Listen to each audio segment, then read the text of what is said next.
Well, there's all kinds of goofy fuckery going on right now when it comes to the Idaho 4 case, the Bryan Kohberger case, and today's going to be some more goofy fuckery, but there is a little bit of news, as Bethany Funke has agreed for a sit-down interview with Bryan Kohberger's lawyers. That's interesting. I didn't expect that, did y'all? I'm thejbgunner. This is Crime Time. We're also going to talk about y'all and your bullshit, because, of course, y'all think Bethany Funke saw a naked man running from the house. It wasn't me this time. I'm just saying it now. I'm thejbgunner. Let's go ahead and get this thing going. Let's do it. Bring it back. Still forgot my goddamn headphones. I did forget my headphones again, but fuck it. We're gonna roll on anyway. We're not gonna be playing any audio on this video anyway. Before we get started with this story, I'm gonna say first and foremost, thank you to everybody that supports this channel or any of my other channels, regardless of the method you choose, whether it's Cash App, Patreon, Venmo, PayPal. Truth is, guys, I couldn't do this each and every day as often as I do if it was not for you, the Gun Squad. So I love you guys. Shout out to you guys. You guys are what makes this thing work. And by the way, YouTube, if you find my content valuable, feel free to hit those links down below. Join the Gun Squad, support the channel. Many of you, I find it hilarious. Y'all do know I didn't just start this YouTube shit, right? And a lot of you guys are like, where's your other channels? Well, the current ones are down there. But the ones that I've had over time, they've been taken down because, in case you can't tell, I'm pretty controversial. And you haven't even seen my news websites, my other live streams. Just trust me when I tell you. This is probably the only channel that won't get taken down, to be perfectly honest. But anyway, while you're down there, you can also see some of my other channels, the politics, all that. Feel free to click on them if you're not a snowflake and you can handle, you see clearly what my politics are. I'm an American, bitch. I'm an American. So if you're one of them commies and shit, you may want to stay away from there. You know what I'm saying. If you got the Ukraine flag in your profile, you probably don't want to go to that site. I'm just being honest. All right, let's go ahead and get into this story, as this one is definitely very, very interesting. Surviving Idaho University murders roommate. Surviving Idaho University murders roommate. What the fuck does that mean? Agrees to be interviewed by Bryan Kohberger's defense team at her Nevada home after they subpoenaed her as a witness to the 4 a.m. killings. You know what? I've been thinking a lot about this 4 a.m. shit. Are we absolutely positive that these girls were killed at 4 a.m.? At least, well, and Ethan. Are we absolutely positive of that? I'm not 100% sure this timeline that we believe to be the timeline is accurate. I'm not 100% sure that it is as we believe it to be. Granted, I understand there's surveillance video that's had screaming and a dog barking, but are we 100% sure that that is when the murders took place? I'm just saying, because when you look at that area, there's screaming and shit all the time. It's a college area. I don't know. I just wanted to throw that thought out there. Bethany Funke, age 21, had initially fought for a subpoena forcing her to attend a court in Idaho for preliminary hearing in June. And see, that's just something that didn't sit right with me, and many of you guys already understand that. I don't understand why you would fight against testifying, especially if you may have evidence that clears this killer. If your friends got murdered, if your friends got brutally murdered, wouldn't you want the real killer in jail? And listen, I told you guys, I'm not sold on Bryan Kohberger being the killer. It's just kind of not that way. I know some of you guys are, and you guys are entitled to that. I just think you're fucking stupid. Anyways, her lawyers claim that, well, not necessarily stupid. Let me rephrase that before I insult some of you. Legally retarded. Okay, let me stop that. Basically, I don't think you know enough about the system. Because the reality is, when I say innocent, I mean technically, legally, I don't think he'll be found guilty. I don't believe there's enough evidence. And a lot of you guys keep bringing up the phone pings. Listen, no. So let me try to make it clear for you. It's a 27-mile radius, square mile radius when it comes to phone pings in that area.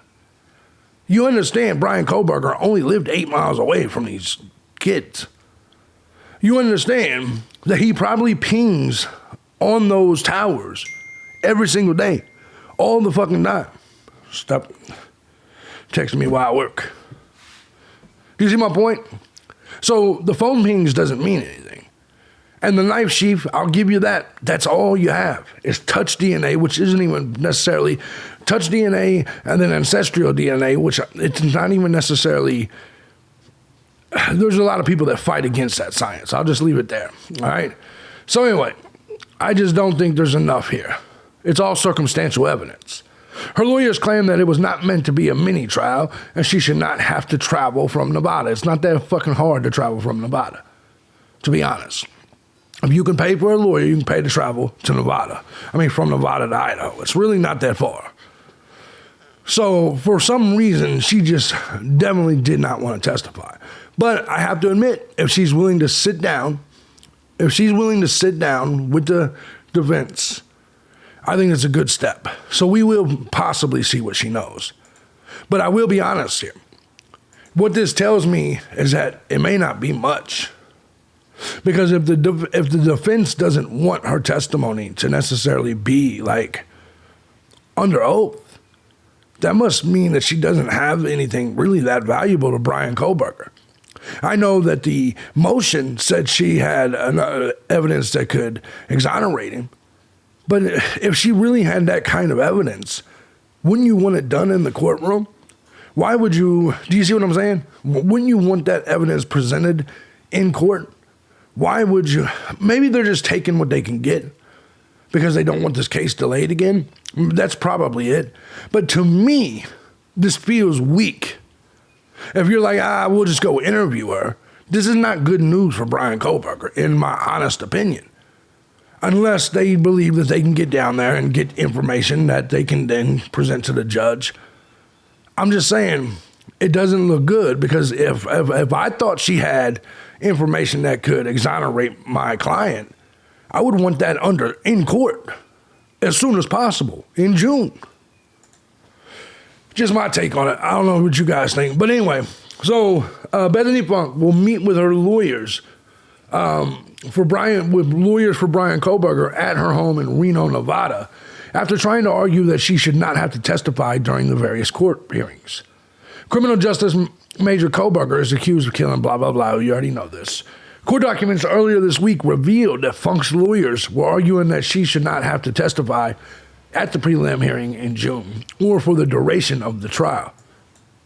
In new documents submitted on Wednesday, both sides came to an agreement. Excuse me, fucking allergies, my nose is running. Don't like it, suck my dick.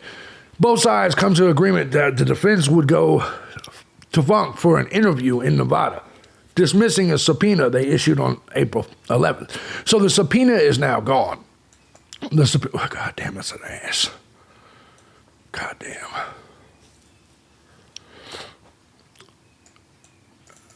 God damn. All right, so here's what we have. Comes now Kelly Ann Valoria, Esquire, on behalf of Bethany Grace Funke, and Evelyn Grosnick. Blah, blah, blah. To jointly stipulate that the subpoena issued April 11th, commanding Bethany Funke to appear before the judicial court shall be withdrawn. They're withdrawing the subpoena. Or quashed, and that Bethany Funke should be released from the subpoena. The basis for this stipulation is that Funke, through her attorney, has agreed to meet and then do an interview with Idaho Defense Counsel in Reno, Nevada, in lieu of proceeding forward with the case. So it seems like she won't be forced to appear at the prelim hearing on June 28th, depending on the information that she gives investigators, obviously, right? If she does give them some information that I think would exonerate Kohberger, I think that she would still have to go. Maybe this is actually a very good decision by the defense.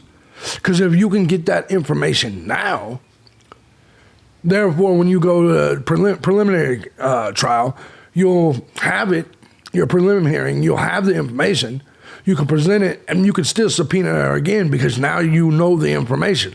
You see what I'm saying? Because now she stated it to you, probably a recorded interview, probably a deposition, right? And I think under that, maybe she will be under oath. Maybe it's a deposition. Maybe it's not just an interview. Maybe it's actually a deposition. And if it's a deposition, then it will be used in court. So this actually may work to Kohberger's advantage. Now I think about it. This is just a deposition where, lawyers obviously have to travel for it. Richard Bethany, who is working for Kohberger's defense team, subpoenaed Funke on the basis she may have exculpatory information. They claim the information she has is material and necessary to the alleged killer's defense, though it is unclear exactly what it is. Now, there's rumors all over the place, a lot of goofy-ass rumors too, about what it is, what kind of information she has. Now, everybody, including this clown in the comment section yesterday, keeps talking about Bethany Funke saw somebody naked. And of course, this clown in my comment section says, see, I told you. First of all, I don't even know you, dude. You didn't tell me anything. You're a clown. What do you mean you told me? You think I read all my comments? I told you, JB. I told you. No, you didn't. You never told me at any point in time that there was naked people running out of the house. You know what I mean? But you know how these people are. So, swears up and down that there's a naked dude that was running out of the house and Bethany Funke saw him, which is contrary to everything that the affidavit says at all. But I actually hope it's true. So I tell him, I said, you got that shit from the Mirror. And he's like, no, I got this from this other YouTuber. Yeah, but the source of the story is the Mirror. This is not a real website. The Mirror is like a National Enquirer. Surviving roommate in University of Idaho stabbings begs to not face killer in court. First of all, she's not a surviving anything. Bethany Funke is not a survivor. She was never attacked. You would be a survivor if you were attacked and survived the attack. Well, a survivor of what? No one went after her. It's weird that you people use those words. She's a victim. A victim of what? Anyway, she begs not to face killer in court, so you know right off the jump when you see the headline, it's kind of goofy. You already know, but I wanted to show you guys something. According to the affidavit, this says. What affidavit? This shows you exactly how creepy and weird the Mirror is and how it's fake news, and it shows you how weird these fucking YouTubers are. You know what I mean? These YouTubers and these commenters are like, the Mirror said that there was a naked man running from the house. Let's read it. According to the affidavit, she allegedly witnessed a naked man running through a rear sliding door. She lived on the first floor of the home and came face to face with the alleged killer.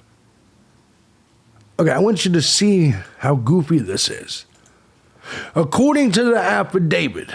What affidavit, motherfuckers? We've all read the affidavit, and no, there was no Bethany Funke saw a naked Kohberger running from the house. That was me. That was me. Disclaimer, it was not me that was naked running from the house. I don't run, as you can see. I hike, though. Anyway, let's go ahead and get back to this. She allegedly witnessed a naked man run through the rear sliding door. She lived on the first floor of the home and came face to face with the alleged killer. Since when did Bethany come face to face with the alleged killer? Where in the affidavit does that say that? Because the affidavit says that Dylan Mortensen came face to face with the alleged killer and was frozen in shock phase, blah, blah, blah, for 8 hours. You know what I'm saying? And how would she have saw the motherfucker going through the sliding door if she was on sleep on the first floor? Now, do I believe she was necessarily asleep? I don't know. I don't believe any of that. Do I believe that she knows something? I still believe Dylan's the one that knows something. It is very possible Bethany has information, though, that can get Bryan exonerated. That's what his own defense said. But you people quoting the Mirror and shit as if it's real news. This is not real news. Don't believe me? Let's just go to the Mirror. Let's just go to the Mirror. Let's see. I'm sure we can find some bullshit. You know what? Let's just go back to that particular. Let's go back to this and let's see if they got any more Idaho 4 stuff around here. Maybe they do. But in general, these people are not these people are, okay, a lot of this news is legit, so I may have been wrong here, but let's just call it what it is. Let's just call it what it is, man. The Mirror, everybody knows the Mirror, is essentially like the National Enquirer. I don't have the time to sit and go through the Mirror and find you examples. But maybe you believe it. Maybe you believe that Bethany Funke was the guy, the one that saw Bryan Kohberger's face, if you believed it was Kohberger.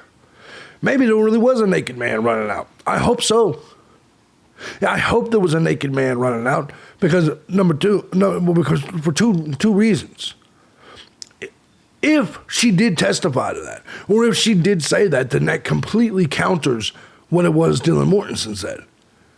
Do you think Bryan Kohberger looked and saw Dylan Mortensen in her little frozen shock fear and stripped all of his clothes off, but yet didn't get any pussy from Kaylee and Maddie? I'm being dead honest with you. And by the way, if he was also the incel y'all claimed he was, he would have stripped naked and fucked the shit out of those dead chicks. I'm just being honest. But I hope there was a naked man. 100%. Because that means it wasn't Kohberger. I'm just saying. Well, now, if that is a true story, we have to find the naked man. Because according to Dylan, the man was fully clothed and dressed in black with a mask on his face. So which is it? Was he naked? Was he not? Now, because this article came from the Mirror, I'm willing to tell you that the naked man story probably isn't real, just to be honest. It would make sense, though, because that would maybe show you a little bit of why there was no... No, I don't think it would make sense at all, because you know how much DNA a naked body would leave in that fucking house? Think about that. You know how much DNA a naked body really would leave in that house? I'm going to be honest. You know, a lot of people would think, well, you would do that so you wouldn't get blood and shit on your clothes. Yeah, but then you risk all your sweat off your balls. You know what I mean? If I'm stabbing 4 people, my balls are sweating like a motherfucker. I could barely finish one of these damn videos without my balls sweating. You know what I'm saying? Like, why would I want to be completely naked in the middle of a killing killing 4 people? My DNA would be all over that motherfucker. Plus, I would have done fucked a couple. So this is just the truth. You can't talk about fucking dead people, JB. Yes, I can. Yes, I can. And I did. It is what it is. But I think the naked story is all bullshit. And I think most of you know this. And it was really adorable to see all the YouTubers jump on it. Oh, there's a naked man. It's a strange thing to jump on. But once again, it's 2023. A lot of you dudes will jump on a dick in a heartbeat. I'm thejbgunner. This is Crime Time. Let me know what you think about this. The deal's done. There is no naked man. It's just the truth. I'm going to get up out of here. Y'all have a wonderful day. If you like what I do here and you find my content valuable, feel free to hit the links down below. Support the channel. My nose is snotting all over the place. I got to figure out how to stop this shit up. See, DNA all over the place. I can't even control my damn nose, let alone my balls sweat. I'm out.